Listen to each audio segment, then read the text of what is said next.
Hello everyone, my name is Tobias Forge. For the next few hours I'm gonna play you some really ripping songs here on Rage. This next video I'm gonna play is my hero, King Diamond.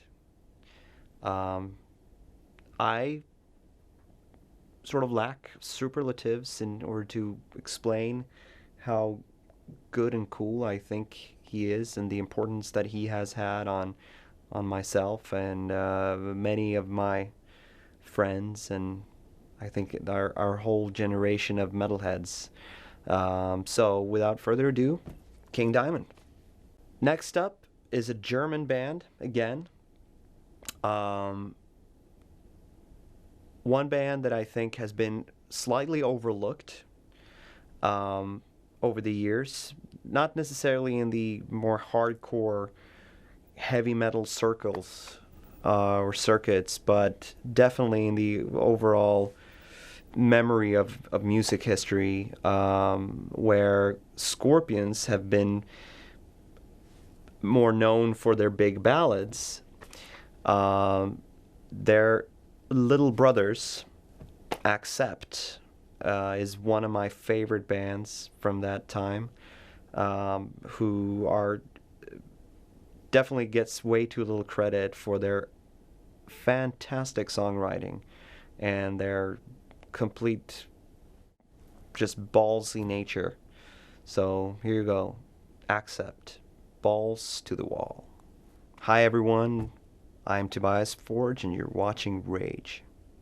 What is shock rock without Alice Cooper?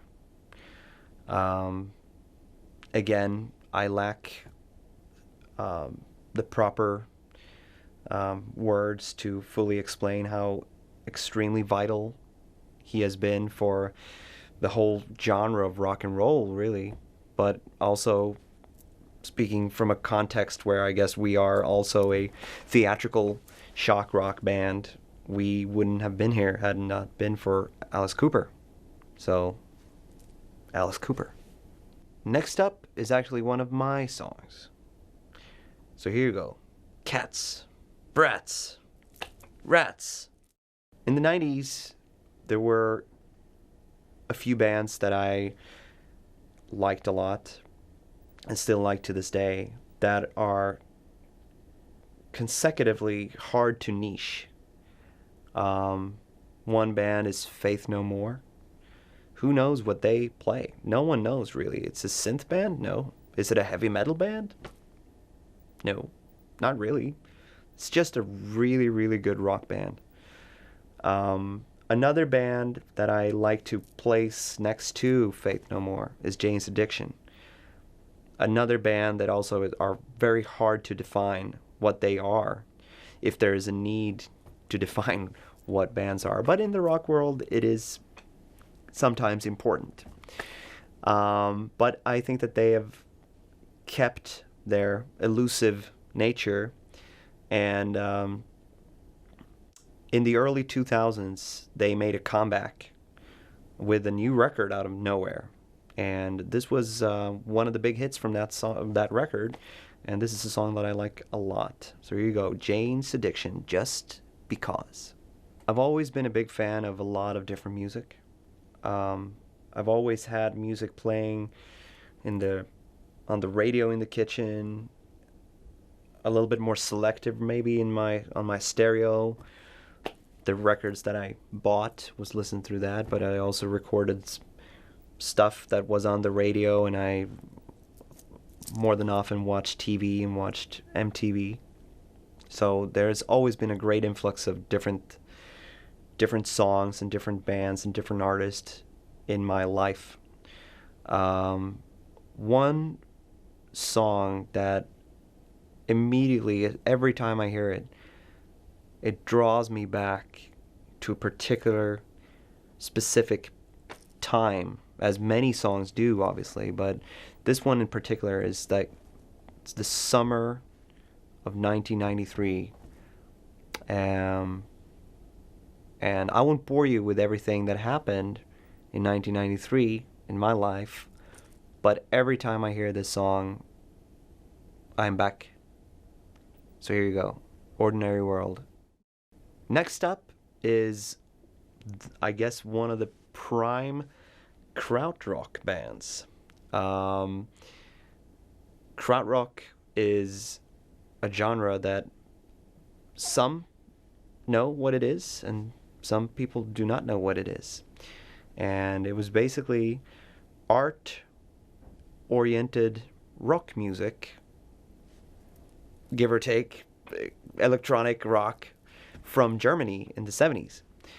And one of the prime movers within krautrock and the alternative music scene in Germany was a band that we all know now called KRAFTWERK. So here you go, the model. Next up is an artist that most of us know very well. I have always been a fan of her, and especially a lot of her videos. I have, for as long as I can remember, been an avid dreamer. And I remember seeing this video when it was on MTV, thinking that this video and its plot must have originated from a dream. It has something extremely dreamlike over it, and I just love its vibe. So here you go, BJORK, Army of Me. Next up is another dreamlike video that I liked immediately when I saw this, and I like the song as well because it has some sort of tranquilized, subdued nature element in it that just feels very sad and mourning. And the video itself, like Army of Me with BJORK, is also very dreamlike. It feels surreal. And this song has a special meaning for me as well because when me and my wife had our 2 kids who were twins, we spent a lot of time with them when they were little infants with the TV on. So we had a lot of contemporary, current videos going from that was just showing from MTV, because that was something that we could just have on around the clock because we were up at all the hours of the night and the day. And this was a song that went around a lot at that time. So here you go, Black Eyed Peas. This song that I'm going to play for you now is a song by a band called A Camp. A Camp was, or is, I don't know if they actually formally have split up, but when they were actively working together, it was a concoction of several Swedish bands that I like. One of them being Nina Persson from the Cardigans, whom you probably know of, and also Niklas Frisk from a band called Atomic Swing that you might have heard of.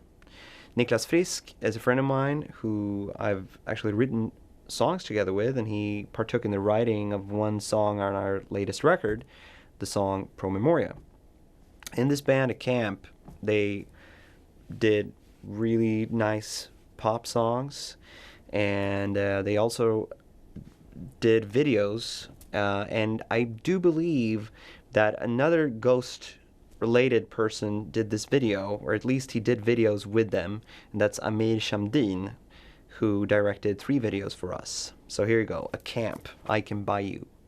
Thank you all for watching this evening, but don't go anywhere because now you have to sit through all my videos as well. So, you're welcome.